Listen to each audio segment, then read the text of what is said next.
നമസ്കാരം സുഹൃത്തുക്കളെ. 10th mains current അഫയേഴ്സിന്റെ പരീക്ഷയാണ്. 2022 ഫെബ്രുവരി 1 മുതൽ 5 വരെയുള്ള കറണ്ട് അഫയേഴ്സ് ഇന്ന് പഠിക്കാൻ തന്നിട്ടുണ്ടായിരുന്നു. കറണ്ട് അഫയേഴ്സിന്റെ ഫുൾ PDF, അതായത് 2022 ജനുവരി മുതൽ ഡിസംബർ വരെയുള്ള എല്ലാ ദിവസത്തെയും കറണ്ട് അഫയേഴ്സ് ഞാൻ ഒറ്റ PDF ആക്കി നമ്മുടെ ടെലഗ്രാം ചാനലിൽ ഷെയർ ചെയ്തിട്ടുണ്ടായിരുന്നു. അപ്പൊ അതിലിങ്ങനെ കുറച്ച് ദിവസങ്ങളായിട്ട് ഒരു ദിവസം പഠിക്കാൻ തരും, അതിന്റെ പരീക്ഷ ഉണ്ടായിരിക്കും. ഓക്കെ, അപ്പൊ ഇന്ന് പഠിക്കാൻ തന്നത് 2022 ഫെബ്രുവരി 1 to 5 വരെയുള്ള കറണ്ട് അഫയേഴ്സ് ആണ്. പഠിച്ചു എന്ന് വിചാരിക്കുക. പരീക്ഷ എഴുതി നോക്കണ്ടേ? 15 ക്വസ്റ്റ്യൻസ് ആണ് ഉള്ളത്. Cut off 13 മാർക്കാണേ. 13 കട്ട് ഓഫ് ആണെങ്കിലും ഫുൾ മാർക്ക് തന്നെ നിങ്ങൾ ക്വസ്റ്റ്യൻസ് വായിച്ച് മനസ്സിലാക്കി സ്കോർ ചെയ്യാൻ വേണ്ടിയിട്ട് ശ്രമിക്കാം. തുടങ്ങാം. ടിപ്സ് ആൻഡ് ട്രിക്സ് ഫാമിലിയിലേക്ക് എല്ലാവരെയും വെൽക്കം ചെയ്യുക. സബ്സ്ക്രൈബ് ചെയ്യാത്തവരുണ്ടെങ്കിലേ സബ്സ്ക്രൈബ് ചെയ്തേക്കണേ. സ്റ്റാർട്ട് ചെയ്യാം.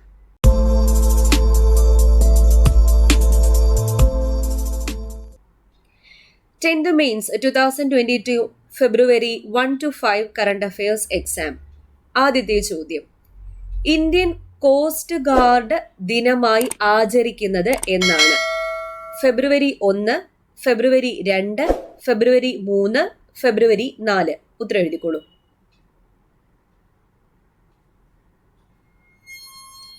രണ്ട്, പെൺകുട്ടികളെ ശാക്തീകരിക്കാൻ അങ്കണവാടികളിൽ വനിതാ ശിശു വികസന വകുപ്പ് ആരംഭിച്ച പദ്ധതി ഏത്? ചിത്രശലഭം, കാതോർത്ത്, വർണ്ണക്കൂട്ട്, വർണ്ണക്കൂട്.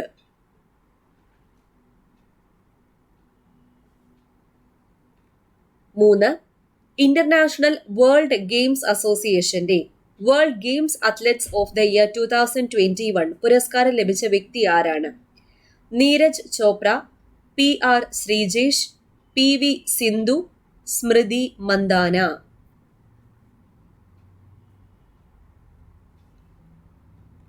4, ഇന്ത്യയിലെ ആദ്യ ജിയോളജിക്കൽ പാർക്ക് നിലവിൽ വന്ന സംസ്ഥാനം ഏതാണ്? മധ്യപ്രദേശ്, ഉത്തർപ്രദേശ്, കേരളം, മഹാരാഷ്ട്ര.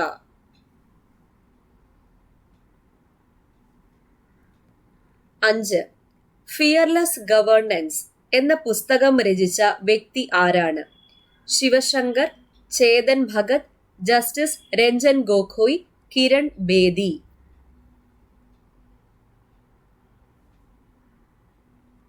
6, 2022 ലോക തണ്ണീർത്തട ദിന പ്രമേയം എന്തായിരുന്നു?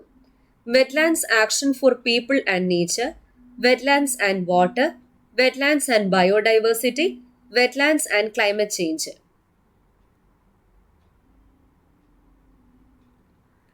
7, സ്റ്റീൽ അതോറിറ്റി ഓഫ് ഇന്ത്യ ലിമിറ്റഡിന് കീഴിൽ ബെസ്റ്റ് ഇന്റഗ്രേറ്റഡ് സ്റ്റീൽ പ്ലാന്റ് ആയി തെരഞ്ഞെടുക്കപ്പെട്ടത് ഏത് സ്റ്റീൽ പ്ലാന്റിനെയാണ്? Rourkela steel plant, Bhilai steel plant, Bokaro steel plant. ഇവയൊന്നും അല്ല.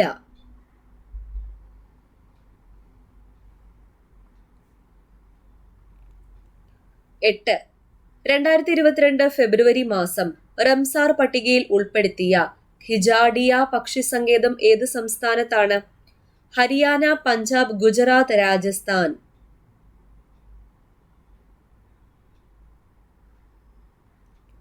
9, 2022 ഇന്ത്യ സ്കിൽ റിപ്പോർട്ട് പ്രകാരം 1-ാം സ്ഥാനത്തുള്ള സംസ്ഥാനം ഏത്?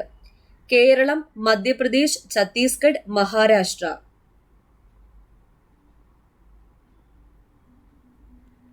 10, ടോർഗ്യ ഫെസ്റ്റിവൽ ചുവടെ പറയുന്നവയിൽ ഏത് സംസ്ഥാനവുമായി ബന്ധപ്പെട്ടിരിക്കുന്നു? അരുണാചൽ പ്രദേശ്, മിസോറാം, മണിപ്പൂർ, ത്രിപുര.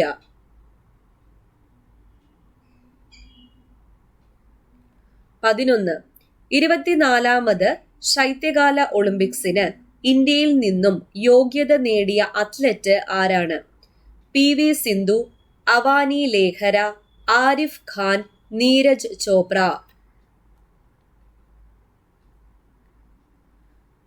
12, 2022 ഫെബ്രുവരി 5-ന് 100 വർഷം തികച്ച ഇന്ത്യൻ സ്വാതന്ത്ര്യ സമരത്തിലെ പ്രധാനപ്പെട്ട സംഭവം ഏതാണെന്ന് കണ്ടെത്തുക.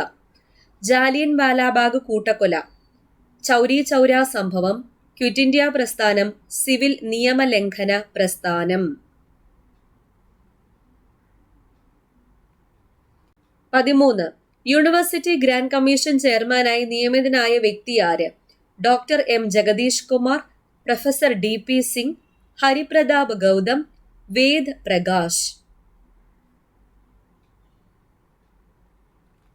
14. അശ്വതാത്മാവ് വെറുമൊരു ആന എന്ന പുസ്തകം എഴുതിയത് ആരാണ്? Subhash Chandran, M Shivshankar, Sara Joseph, KR Meera.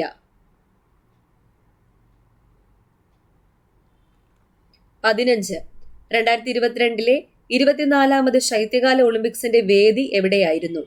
Beijing, Birmingham, Gold Coast, Kuala Lumpur.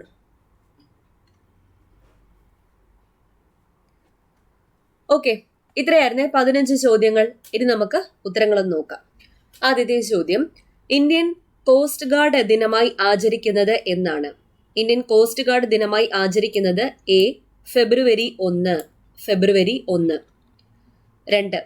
പെൺകുട്ടികളെ ശാക്തീകരിക്കാൻ അങ്കണവാടികളിൽ വനിതാ ശിശുവികസന വകുപ്പ് ആരംഭിച്ച പദ്ധതി ഏത്? D ആണ്, വർണ്ണക്കൂട് എന്ന പദ്ധതിയാ. 3. ഇന്റർനാഷണൽ വേൾഡ് ഗെയിംസ് അസോസിയേഷന്റെ world games athletes of the year 2021 പുരസ്കാരം ലഭിച്ച വ്യക്തി ആരാണ്? B. PR ശ്രീജേഷ് ആണ്. 4. ഇന്ത്യയിലെ ആദ്യ ജിയോളജിക്കൽ പാർക്ക് നിലവിൽ വന്ന സംസ്ഥാനം ഏത്? ഇന്ത്യയിലെ ആദ്യ ജിയോളജിക്കൽ പാർക്ക് നിലവിൽ വന്നത് മധ്യപ്രദേശ് ആണ്. മധ്യപ്രദേശ്. A. 5. ഫിയർലെസ് ഗവേണൻസ് എന്ന പുസ്തകം രചിച്ച വ്യക്തി ആര്? ഫിയർലെസ് ഗവേണൻസ് എന്ന പുസ്തകം രചിച്ചത് D. കിരൺ ബേദി. 6. 2022 ലോക തണ്ണീർത്തട ദിന പ്രമേയം എന്തായിരുന്നു? A. Wetlands action for people and nature. 7. Steel authority of India ലിമിറ്റഡിന് കീഴിൽ ബെസ്റ്റ് ഇന്റഗ്രേറ്റഡ് സ്റ്റീൽ പ്ലാന്റ് ആയി തിരഞ്ഞെടുക്കപ്പെട്ടത് ഏത്? A. Rourkela steel plant. 8. 2022 ഫെബ്രുവരി മാസം റംസാർ പട്ടികയിൽ ഉൾപ്പെടുത്തിയ ഖിജാഡിയ പക്ഷി സങ്കേതം ഏതു സംസ്ഥാനത്താണ്? C. ഗുജറാത്തിലാണ് ഖിജാഡിയ പക്ഷി സങ്കേതം. 9. 2022 ഇന്ത്യ സ്കിൽ റിപ്പോർട്ട് പ്രകാരം 1ാം സ്ഥാനത്തുള്ള സംസ്ഥാനം ഏത്? D. മഹാരാഷ്ട്രയാണ്. 10. ടോർഗിയ ഫെസ്റ്റിവൽ ചുവടെ പറയുന്നവയിൽ ഏത് സംസ്ഥാനവുമായി ബന്ധപ്പെട്ടിരിക്കുന്നു? A. അരുണാചൽ പ്രദേശിലാണ് ടോർഗിയ ഫെസ്റ്റിവൽ നടന്നത്. 11. 24ാമത് ശൈത്യകാല ഒളിമ്പിക്സിന് ഇന്ത്യയിൽ നിന്നും യോഗ്യത നേടിയ അത്ലറ്റ് ആരാണ്? C. ആരിഫ് ഖാൻ ആണ്. ആരിഫ് ഖാൻ. 12. 2022 ഫെബ്രുവരി 5 100 വർഷം തികച്ച ഇന്ത്യൻ സ്വാതന്ത്ര്യ സമരത്തിലെ പ്രധാനപ്പെട്ട സംഭവം ഏതാണ്? B ആണ്, ചൗരി ചൗര സംഭവം. ചൗരി ചൗര സംഭവം. 13. യൂണിവേഴ്സിറ്റി ഗ്രാൻഡ് കമ്മീഷൻ ചെയർമാനായി നിയമിതനായ വ്യക്തി ആര്? Doctor M Jagadish Kumar. ലേഡിയാണ് നിയമിതയായ വ്യക്തി. ഡോക്ടർ M ജഗദീഷ് കുമാർ ആണ്. 14. അശ്വതാത്മാവ് വെറുമൊരു ആന എന്ന പുസ്തകം എഴുതിയത് ആരാണ്? B. M ശിവശങ്കർ ആണ്. 15. 2022 24ാമത് ശൈത്യകാല ഒളിമ്പിക്സിന്റെ വേദി എവിടെയായിരുന്നു? A. ബെയ്ജിങ്ങിലായിരുന്നേ. ബെയ്ജിങ്. ഓക്കെ, അപ്പൊ ഇത്രയായിരുന്നു ചോദ്യങ്ങൾ. കൺഫ്യൂഷൻ അടിച്ച ഭാഗങ്ങൾ ഏതെങ്കിലും ഉണ്ടെങ്കിൽ PDF എടുത്ത് ഒന്നുകൂടി ഒന്ന് വായിച്ച് മനസ്സിലിരുത്തുകയാണെങ്കിൽ സെറ്റ് ആവും. ഓക്കെ, അപ്പോൾ കറണ്ട് അഫയേഴ്സ് ഇങ്ങനെ കുറച്ച് ദിവസങ്ങളായിട്ട് പഠിച്ചു പോയി കഴിഞ്ഞാൽ ഈ അവസാനം കൊണ്ട് ഓടിച്ചിട്ട് പഠിച്ച് എല്ലാം കൂടി മറന്നു പോകുന്ന ആ ഒരു അവസ്ഥ നമുക്ക് ഒഴിവാക്കാൻ വേണ്ടി പറ്റും. ഇങ്ങനെ പഠിച്ച് റിവൈസ് ചെയ്ത് പോവുകയാണെങ്കിൽ നല്ലൊരു മെത്തേഡാണേ. ഓക്കെ, അപ്പോൾ നമ്മുടെ ടെലഗ്രാം ചാനലാണ് PDF ഒക്കെ ഇട്ടേക്കുന്നത്. സ്റ്റഡി നോട്ട്സ്, അതുപോലെ 10th മെയിൻസിന്റെ time table, study materials, guidance എല്ലാം അവിടെ കൊടുക്കുന്നത്. അപ്പോൾ ടെലഗ്രാമിൽ ജോയിൻ ചെയ്യാൻ ആരെങ്കിലും ഉണ്ടെങ്കിൽ ഫസ്റ്റ് കമന്റ് ചെക്ക് ചെയ്താൽ മതി. ലിങ്ക് ഞാൻ പിൻ ചെയ്ത് വെച്ചിട്ടുണ്ട്. വീഡിയോ ഇഷ്ടപ്പെട്ടാൽ ലൈക്ക് ചെയ്യാൻ മറക്കരുതേ. വീണ്ടും കാണാം. Thank you.